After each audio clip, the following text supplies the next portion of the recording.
Hello, I'm Elijah Eickholt and I'm the director of Midnight Trail. And today we are here at one of the locations where we were filming, and we're going to show you on how we made this short film, all the way from pre-production to filming to post-production. So if you haven't seen the short film yet, definitely go check it out right now, the link. Let's get started.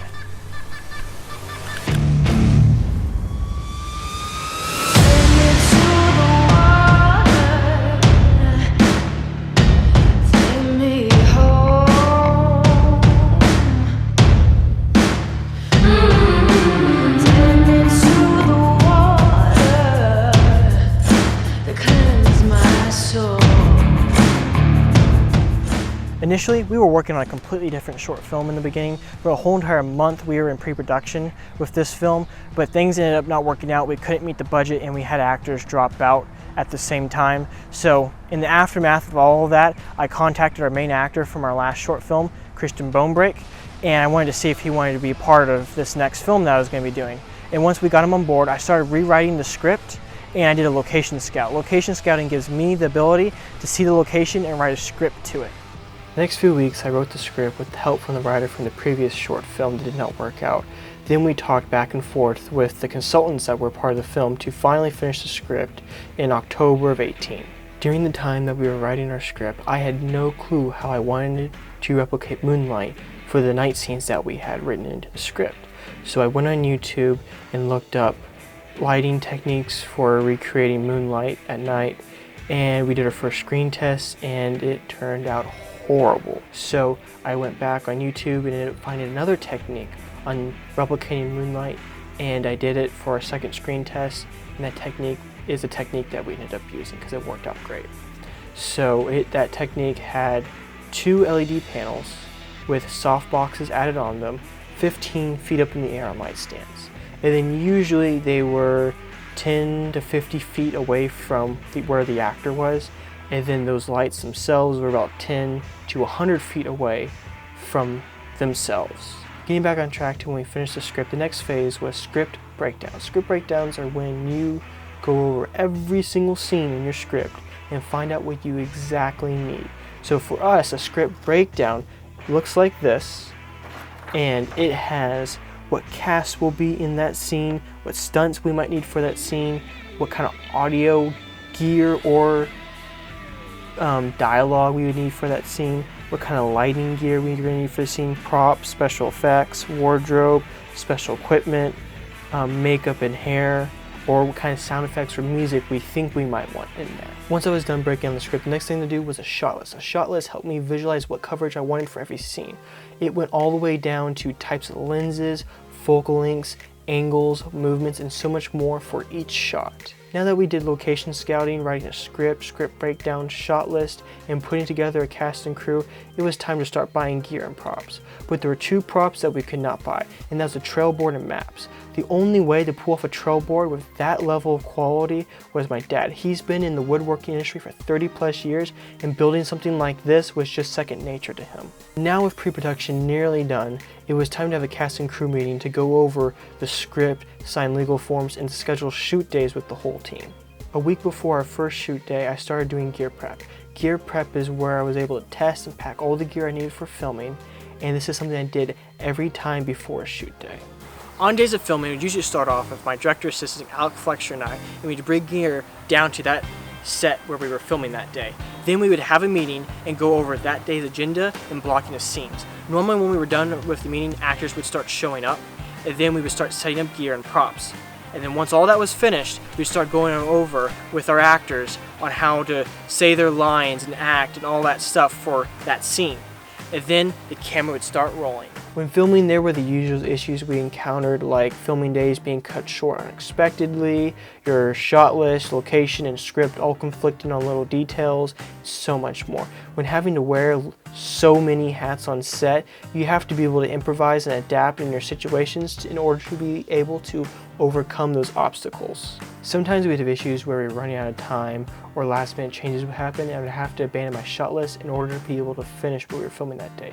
For instance, scene 9, we only had 30 minutes to film that whole entire scene because all those scenes we were doing before that took up all our time. So in order to be able to get my maximum performance with Christian to how I wanted it to be, I had to cut my shot list down to just 3 shots. One long continuous take, a close-up of Christian's face, and an insert shot of his leg.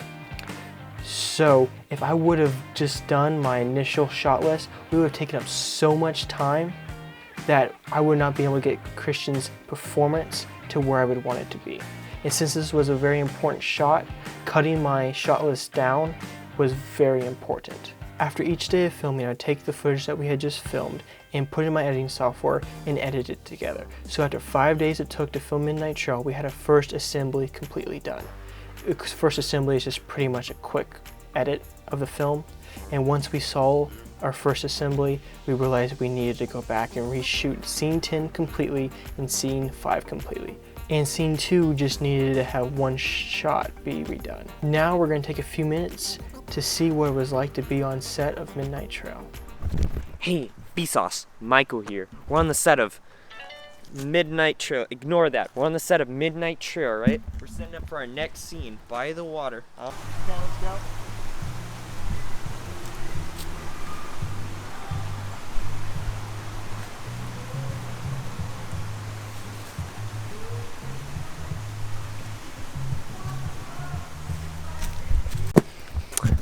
Got the man himself working up on the next project. So, Elijah, what are you doing right now? Setting up lights with diffusers for tonight so we can replicate moonlight. Ooh, that sounds fancy. In English, please. We're making light for night. Nice! Okay.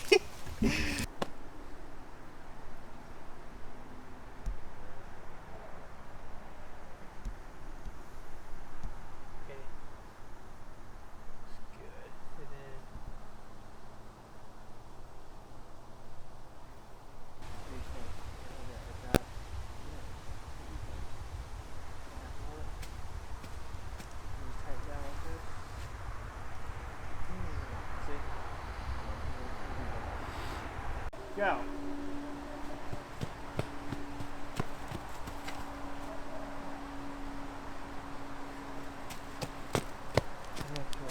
Okay.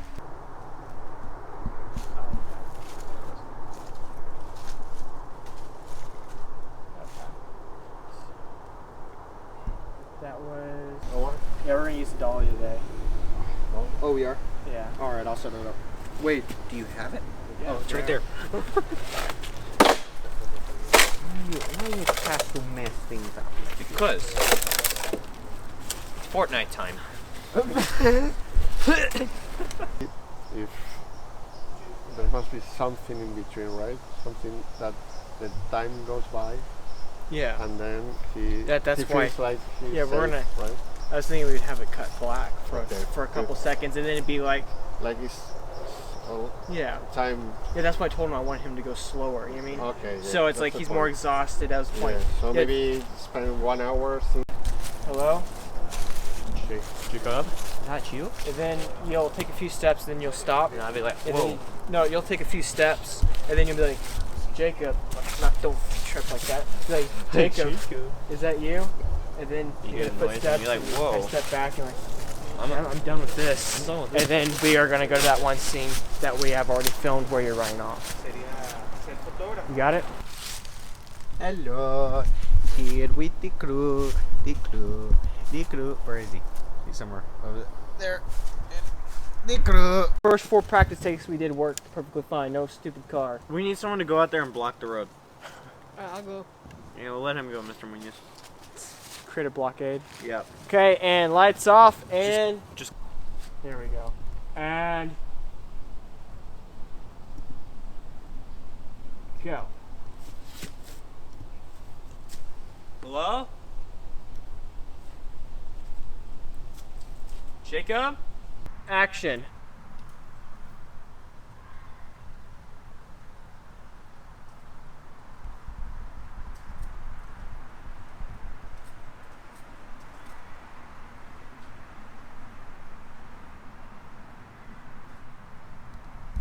And go! So going up. And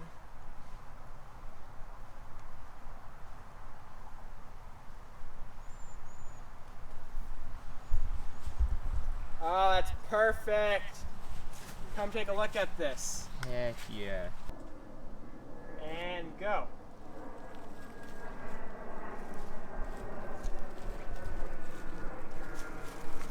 And cut. That's a wrap, Christian. Yeah. Hey, wait, hold up. Hold up. Oh God. Bam! Bam! Ah! Hold up.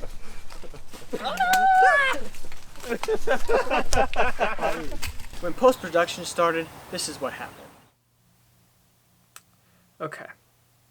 So, filming is over, the production side of it, and we are 5 days into post-production. I have been working on a silent edit, and I got to a point where I started adding some temp graphics, and the hit film editor, the video software I've been editing on, just crashed.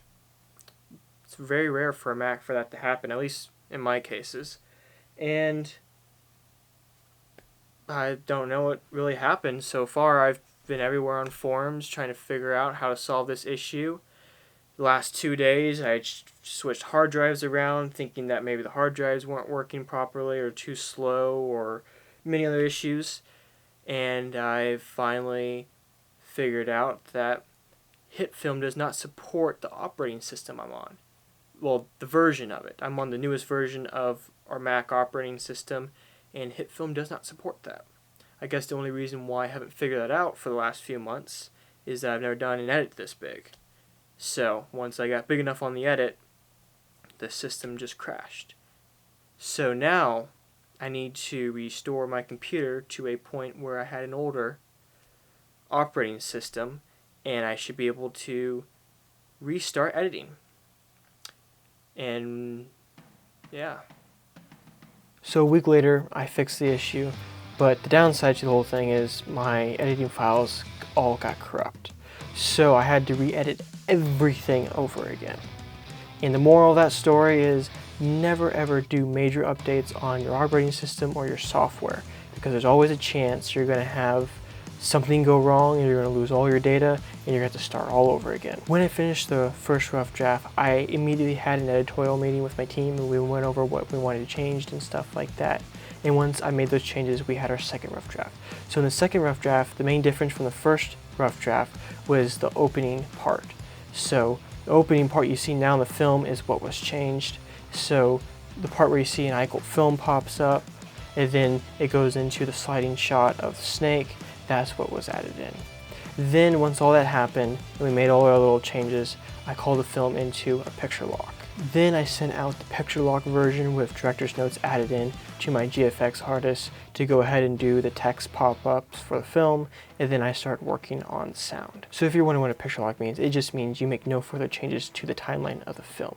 So that means you can't be adding or subtracting or extending shots, because if you do that, all you're going to do is just make a pain for your editor or your sound person or your graphics or whoever else is a part of the film. Especially on bigger productions, it can be a very big pain, because if you're going back and then changing the timeline of things, now your sound and all those people are having to redo stuff to realign it up. It can just be a big pain and people won't like you for it. Sound for the film was broken down into ADR and dialogue, sound effects and Foley, music, and the re-recording mix. The first thing I do for sound is I work on dialogue. I take all the audio that was recorded on set and I find out what we have in usable dialogue and what dialogue needs to be re-recorded. Then I take the actor that needs to have the dialogue redone or with the lines redone. Then we have them redo their lines, and around the same time, we also have them do grunts and breathing, because the microphone has a very hard time picking that up on set, and it just sounds better when it's done in ADR. Here's what an ADR session looks like. Okay, one more time. All right. Okay. Pre-recording, and go. Mom, I'll be fine. Nothing bad is gonna happen to us. Don't worry. Jacob will be here in a few minutes. Yeah, I won't go on the trail until he gets here. Okay, bye. Love you too. Okay, that's good. And that will be it for this scene. So the thing is, when you're doing it doesn't have to be like perfect. You just need to match like the enthusiasm, like the tone is more about matching, because as long as you say the correct speed, if you're off a little bit and there's space, I can just cut it and then line it all up. Yeah. So it's not necessarily about saying everything on the perfect timing. It's more about saying it at the right speed so it matches with the words and the tone. So that you don't have to freak out if you're off a couple seconds on the okay or something. Just so you know. I got you. Next, I'll add sound effects and Foley. There's every sound you hear except dialogue. So it's always from a footstep to a cinematic boom. And some of the audio I'll find online in audio libraries, and most of the sound you're going to hear I actually had to make myself in my room. When you were watching the film, you heard Foley and sound effects the whole time.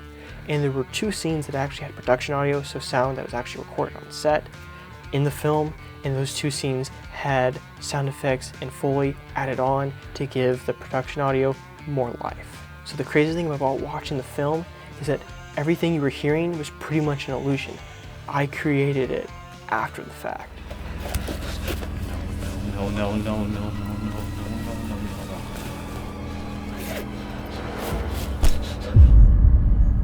Once the GFX artist was finished with their part, I added it into the film. Then Alec and I started finding music for the film, and we use a software called Filmstro Pro. Filmstro gives you the ability to mix music around your edit, because a lot of times when you find music online, especially on the music beds and stuff like that, the music is static, so there's no way of changing the music. But with Filmstro, you're able to change the music, take control of it. And what I mean is the video you're about to see right now.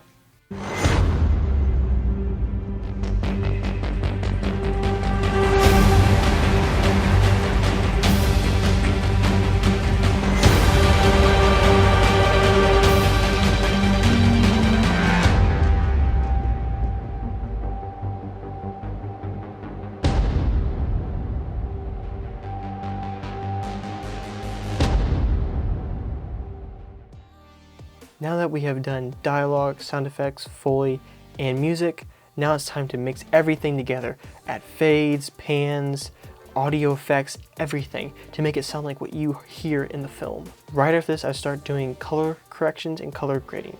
And color grading is just how the film looks. One thing to take note during this whole entire process of making the film is that every step of the way we had meetings. If it was for graphics, sound, or whatever, there's always meetings to always get our team's opinions and to make changes. We ended up having about 6 more rough drafts before we had a fine cut. Once everything was added in, we were at a fine cut stage. A fine cut is just where everything is added in, and for the first time you're able to see everything and see how it flows.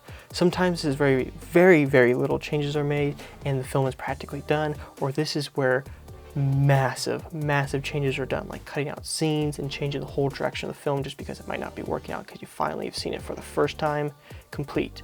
In the film where Chris was at his campsite and he hears that noise and he decides to go check on it, to the part where he gets spooked by the owl, initially in between that there was a scene where he was searching through the woods for that noise, but we ended up cutting that scene out and there was actually a disagreement between our whole team on that decision. Now there wasn't actually any arguing, it was just some of the team thought that scene built a lot of suspense that was going to be, really helpful for when you got spooked by the owl, and then the other half of the team I can read the list that they had, and the other half of the team thought it was too long without anything important happening, and then also that scene made the rest of the scenes around it have bad pacing just because it was like too long of a gap of nothing important happening again.